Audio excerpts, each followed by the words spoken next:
is worse than no knowledge. All right? And in all of theirs, they stopped the Illuminati at the Rockefellers. They always are after David and Nelson and these type of people as the leaders of the Illuminati. They're not. Second, they also say that the Illuminati, and it's in many books, and I can prove it, and in many tapes, that the Illuminati is a Zionist conspiracy. And it is not a Zionist conspiracy. The learned elders of Zion, or the synagogue of Satan, that were Jews that believed that Lucifer was the true God, okay, existed before the Illuminati, and the Illuminati came, used their teachings to start the Illuminati, all right? But they're not Zionists. In fact, most of their leaders are Gaelic. The Rothschilds are Zionists by birth, but they quit believing in Yahweh hundreds of years ago. And Weishaupt had already left the Jewish church, had been a Catholic and a Satanist before the Illuminati was formed. And on. And they try to make the Rockefellers and everybody at one time a Jew, and everybody's changed their names to hide they're a Jew, and all the Jews are the evil people, and they lead the Illuminati. Well, I have news for them. I sit on the Council of 13 that runs that organization, and my family's never been a Jew. They're all from Scotland. So something's wrong in the translation somewhere. And I cannot believe that a member of the Council of 33, the second highest council within the Illuminati, can run an organization that exposes the Illuminati. It just doesn't make sense. And the other strongest thing, we'll let that one go. That's a little too strong for anybody around here. But all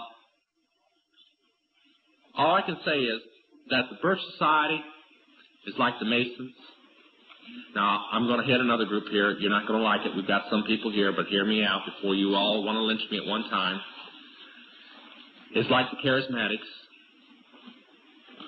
And that's because the people, the little people, it's just like, okay, like the coal miners and like the farmer strike and like the Teamsters. You've got the people in it below who do not know who its leaders are. Okay? Now, where I sat, I had to hand money to people. Okay? And when I come out, people wonder, why are you mad at these people? These people are good men of God. Why are you mad at them? How would you feel if you had to take millions of dollars in checks and currency and dispose it to these people to do things for the Illuminati? Would you respect them as Christians? That's the idea. Too much money went into the Birch Society from the Illuminati for me to believe that it's an instrument against the Illuminati. Okay? I saw $35 million in 2 years go into the charismatic movement to build the 4 biggest churches in the United States that lead it, plus the full gospel businessmen. I saw $20 million given to Demos Securian one night. I can't accept it. Okay? I'm not a member of the John Lewis Society, nor a defender, nor particularly excited about the John Lewis Society. I would say for record's sake, because I have contact with them, documented the Illuminati all the way through Rothschild. Okay. Wait a minute. Well, let me cut you up a minute. I wasn't going to give it, but I'm going to go ahead and give it. Some of its biggest people, like the man you mentioned and Gary Allen, have both stood up and just literally ripped, by name, the Baptist Fundamental Church apart. And have you ever seen the Blue Book of the Birch Society? No Christian can read that book and say that book is a Christian book. All right? And I've heard them stand up and say they're fools in the fundamental church. Okay? No, I cannot in any way. So let's pass over that one. I hit that. I also hit a dozen other things at once. I'm going to get lynched by 3 different groups before I get out of here. Brother Todd, let me interject something, please. Yeah. Let's hold our questions to one per person. Yeah, really. We've got about 400 folks in here tonight. And everybody wants to ask me questions. After what I just said about the charismatics, I know they're going to want to. So let's limit them to one question. What's a charismatic? Okay. A charismatic, let's put it this way, a charismatic movement, the charismatic movement to the outside people is the movement that declares the speaking of tongues. Okay? That is separate from the Pentecostal denominations and churches. Most people do not realize that the Pentecostal churches are not part of the charismatic movement. In fact, many of them oppose it. All right? The charismatic movement in reality was one of 3 steps declared back in 1964 to do 2 things. well, the main function was to destroy the fundamental church of any type. All right? The Masons was one, and the Charismatic Church was another, okay? And then the political maneuvers was the third. Now, most people, they get caught up in the Charismatic movement. They don't stand back and watch it. It has two distinct signs wherever it goes. If it isn't a fundamental church, it splits it every time. I have never seen any fundamental evangelical church stay the same after it came there. And the other thing it does is it unites all the liberal churches. It has brought the Catholics, the Lutherans, and the Mormons, even the Mormons, the Methodists, the Episcopalians, Presbyterians, everybody together.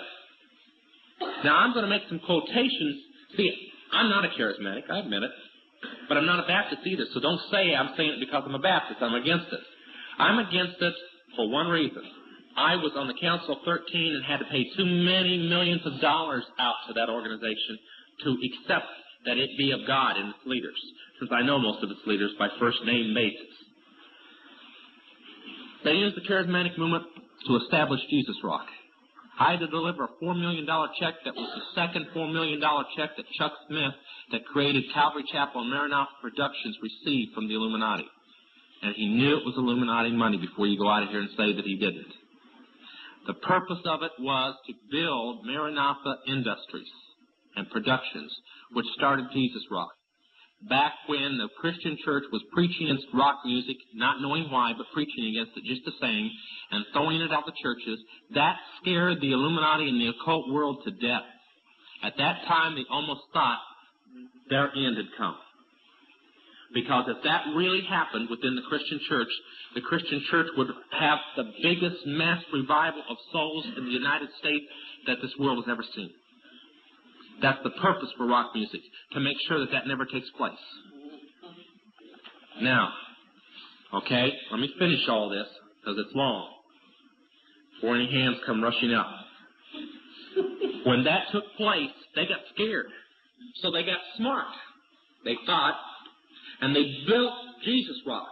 And you can take some of the top Jesus Rock songs, and you can play the same rock songs over here, and it's the very same tune with new words stuck in. Now, I want to give you a key that witches know about. Okay? The sign of the devil's music, as they say, of Lucifer's music, is not the words. It's the music. The power is in the music.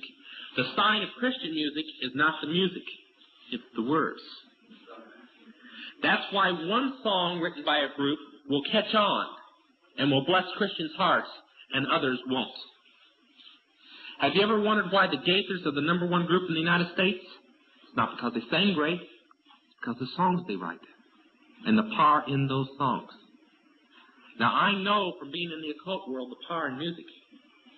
And I'm saying all this because I was the leader of Zodiac. I was going to get on this, and I'm still taking care of yours at the same time. Somebody asked me about rock music, but I'll do it this way. The thing about rock music was I was the leader of Zodiac Productions, which is the conglomerate that owns almost all of the rock booking agencies and production of concerts in the United States. Almost 95% of the groups that you hear in concert belong to contract to Zodiac Productions.